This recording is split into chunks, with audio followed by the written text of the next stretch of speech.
Olá pessoal, boa tarde. Vamos dar continuidade ao nosso conteúdo. Na aula passada a gente finalizou, né, os recifes de corais e hoje a gente vai falar um pouco sobre manguezais, biotecnologia e biopirataria para que a gente possa encerrar o nosso conteúdo, tá? Bom, vamos dar aqui prosseguimento à parte 2. Nós vamos falar de manguezais, tá? Vamos lá dando continuidade aonde a gente parou. Paramos exatamente aqui nos manguezais. Bom, gente, os manguezais, né, pela imagem a gente pode perceber, esse tipo de ecossistema, ele é um ecossistema muito comum, muito encontrado na costa brasileira, né? É um bioma marinho, né, de zona de contato entre o ambiente marinho e terrestre, né, que é bastante encontrado na zona costeira brasileira, né, exatamente por essa transição entre duas superfícies, né, dois ambientes, o terrestre e o marinho. Ele apresenta uma série de características muito particulares que definem ele, né? E geralmente a gente costuma ver esse tipo de ecossistema, né? Esse tipo de paisagem, de bioma, quando a gente vai à praia, ao litoral, é comum a gente encontrar esse tipo de ocorrência aí, tá? Ele se forma geralmente em área próxima do litoral, encontro de água salgada do mar e água doce, geralmente um ponto de deságue, desembocadura de algum rio com o mar, né? Ou seja, uma bacia exorreica é muito comum a gente encontrar isso nessas zonas, né? São considerados um dos ecossistemas mais produtivos do planeta que existem, tá? Que aí é berçário, tá? Natural de muitas espécies, tá?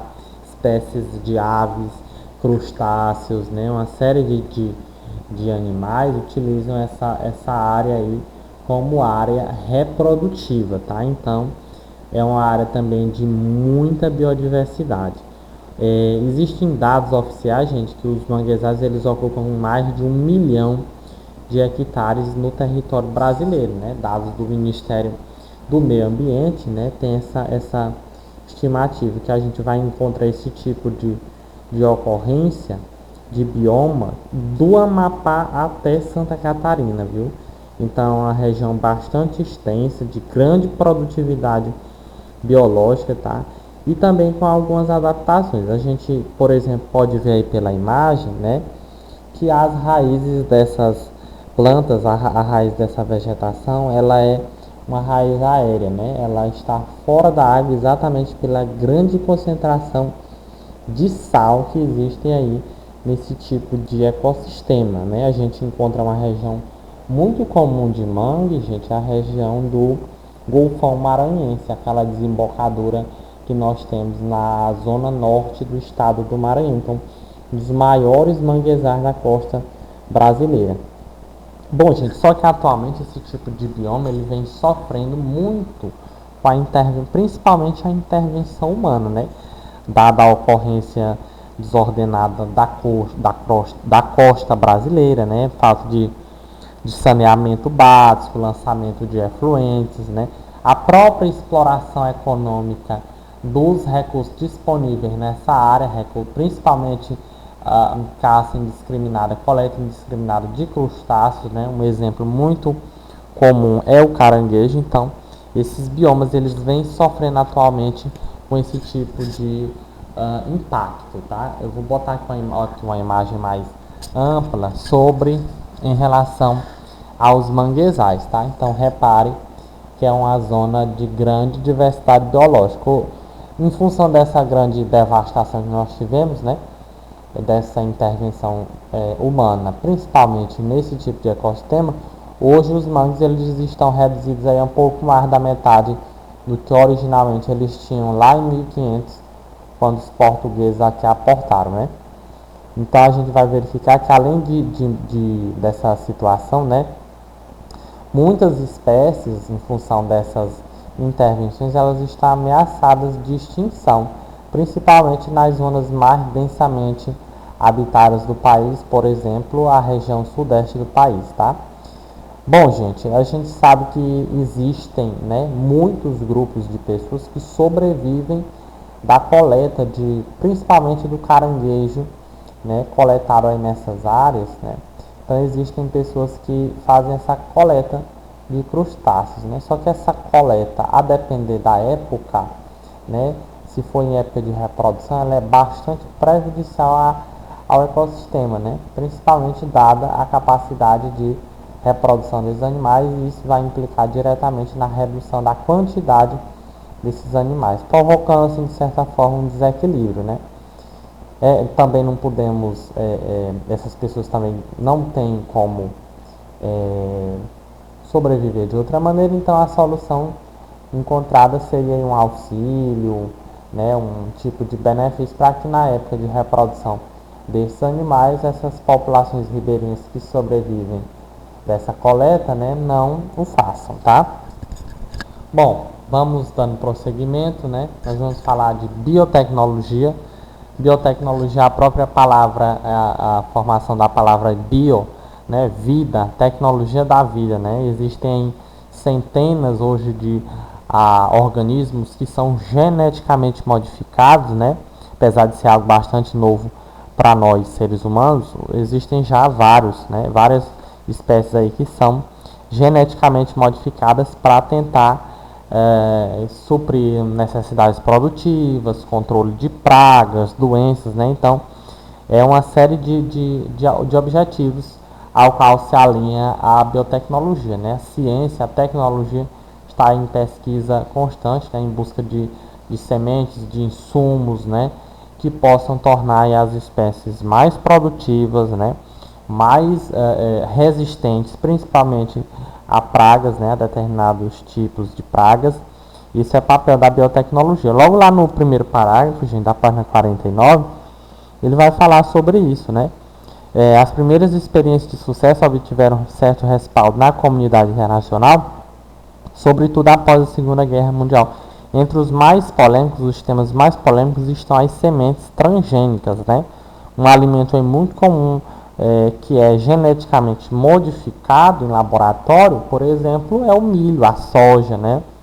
Existiu até na década de 90 e 2000 uma discussão sobre os alimentos transgênicos, né? Até que ponto esses alimentos eles são essenciais, prejudiciais à saúde humana, né?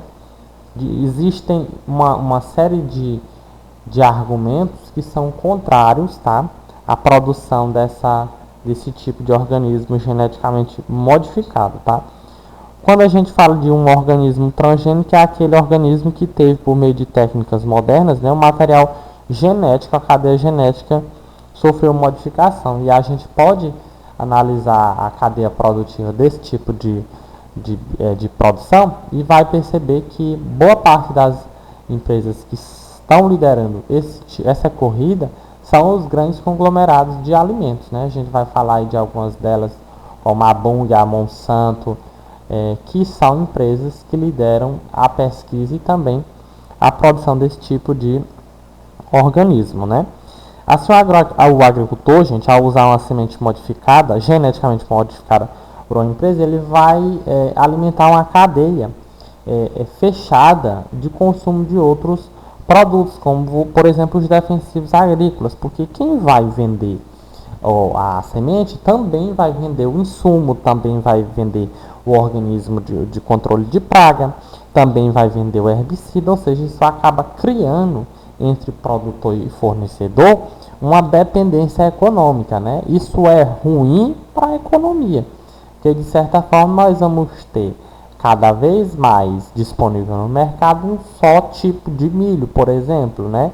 Imagine que uma determinada praga não estudada, não analisada, ataque essa plantação, né? Sem que haja tempo para atenuar os efeitos. Nós iríamos ter um prejuízo na produção de cereal, milho, por exemplo, absurdo, né? A gente pode pensar também nas pequenas empresas que dependem da venda dos insumos, né?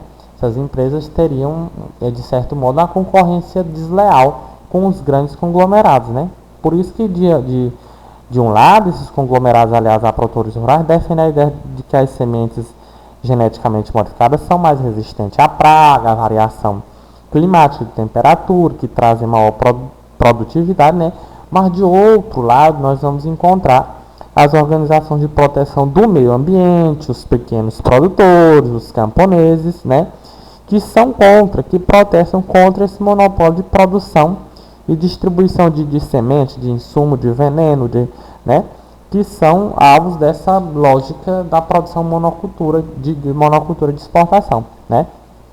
Ou seja, ainda há que se discutir muitas coisas que são questionadas, como por exemplo a falta de pesquisas consistentes que mostrem benefícios ou malefícios desses alimentos à saúde humana, né? Diminuição de biodiversidade, manutenção de ecossistema, né? Então tem uma série de outros fatores que precisam ser levados em consideração, né? Quando a gente fala de alimento transgênico, né? A soja, por exemplo. Outro exemplo de alimento transgênico que tem tido grande aceitação no mercado internacional, principalmente, gente, para as culturas de exportação, por ser base produtiva de outros alimentos, né? Outros problemas relacionados a essas novas tecnologias agrícolas, né, é que os interesses econômicos eles definem o investimento da pesquisa. O maior controle de inovação nas mãos das empresas transacionais, eles acabam por ignorar as necessidades de outras milhões de pessoas, né, já que o seu objetivo principal, como nós já falamos, é o lucro. Independentemente das vantagens ou das desvantagens das novas tecnologias, elas estão sob o controle de grandes empresas, os grandes conglomerados, e tem preços estabelecidos para aqueles que podem pagar por ela. Então, de certa forma, é uma cadeia desigual, né? Para as pessoas pobres, para as pessoas, os países pobres, os pequenos produtores, esse progresso tecnológico do campo, ele se mostra muito distante, né? Ainda muito distante. Bom, gente, um terceiro tema que a gente vai abordar, né? Vai começar a abordar na aula de hoje, é justamente a biopirataria, né? A biopirataria, gente, ela não é apenas o contrabando de espécies pertencentes à fauna e à flora, não, tá? Quando a gente se apropria de uma técnica, de um conhecimento, né, tradicional, tenta monopolizar, estabelecer um monopólio sobre isso, também é biopirataria, né? Imagina, por exemplo, que um determinado grupo indígena do interior da Amazônia utiliza uma determinada espécie vegetal para o tratamento de alguma patologia, né? Isso surte efeito, ou para um determinado tipo de cosmético também, né? E há uma determinada empresa X, se apropria dessa técnica, desse conhecimento de produção, além, claro, da própria matéria-prima para produzir isso. Então, nós estaremos diante de um caso comum também de biopirataria, né? Porque é uma apropriação também de conhecimentos tradicionais acumulados, né? Bom, então esse conhecimento, gente, ele é coletivo, ele é patrimônio da humanidade, ele não pode ser comercializado como qualquer produto ou marca aí, né, nas prateleiras. Nos últimos anos a gente tem tido aí, por conta de avanços nas áreas da tecnologia, da biologia, né, facilidade de registrar patente, a marca de um produto, né, em função de acordos internacionais sobre a propriedade intelectual, e multiplicou esse tipo de ocorrência, né. Eu até falei uma vez que é muito comum os biopiratas, né, se enveredarem por florestas, né, tem até aquela questão da Ilha das Cobras aqui no litoral, acho que de São Paulo, né, que muitas empresas de cosmético, empresas de fabricação de medicamentos, né, utilizam o veneno de algumas espécies de cobra, né, e lá é a fonte de matéria-prima ideal, só que é proibido esse tipo de ação. Então eles vão, quando não há fiscalização, né, roubam as espécies, né, levam para serem estudadas, analisadas, pesquisadas, produzem medicamentos, patenteiam esses medicamentos, esses conhecimentos, e em seguida passam a comercializá-los, né? Então isso acaba inclusive por acometer os processos de pesquisa e de desenvolvimento de medicamentos nacionais, né? Visto que muitos desses especuladores biopiratas, gente, são as grandes empresas transnacionais em busca disso para comercializar, para revender, né? Seja cosmético, seja medicamento, né? Os povos indígenas da Amazônia, sobretudo do Equador, né, consideram essa patente uma afronta contra a biodiversidade e a soberania e reivindicam a anulação da patente. O que é isso? Na realidade, foi um fato que nós tivemos, né, da patente do registro de marca, né, de uma árvore muito comum nessa área do país, né? E aí o que você vai ter? No Brasil, diversas patentes foram alvos de disputa com outros países, né? O governo, por exemplo, teve um caso muito comum que vocês devem lembrar, que é o caso de registro da marca de patente do açaí, do cupuaçu, né? Uma riqueza tipicamente brasileira, mas que as empresas buscavam se beneficiar economicamente desse produto, né? E com isso tornar ele mais caro e menos acessível a nós, né? Bom, gente, lá na página 5, eu quero que vocês façam a leitura do nosso conteúdo, tá? Lá na página número 53, já pedi que vocês fizessem a atividade, vocês vão fazer a página de número 55 para a gente finalizar este capítulo, tá bom? Página de número 55. Bom, gente, então é isso. Espero que tenham gostado. Nós vamos encerrar a aula de hoje e voltaremos de novo na terça-feira, tá? Lembrando que nessa terça não foi postado nada em função do feriado de Tiradentes.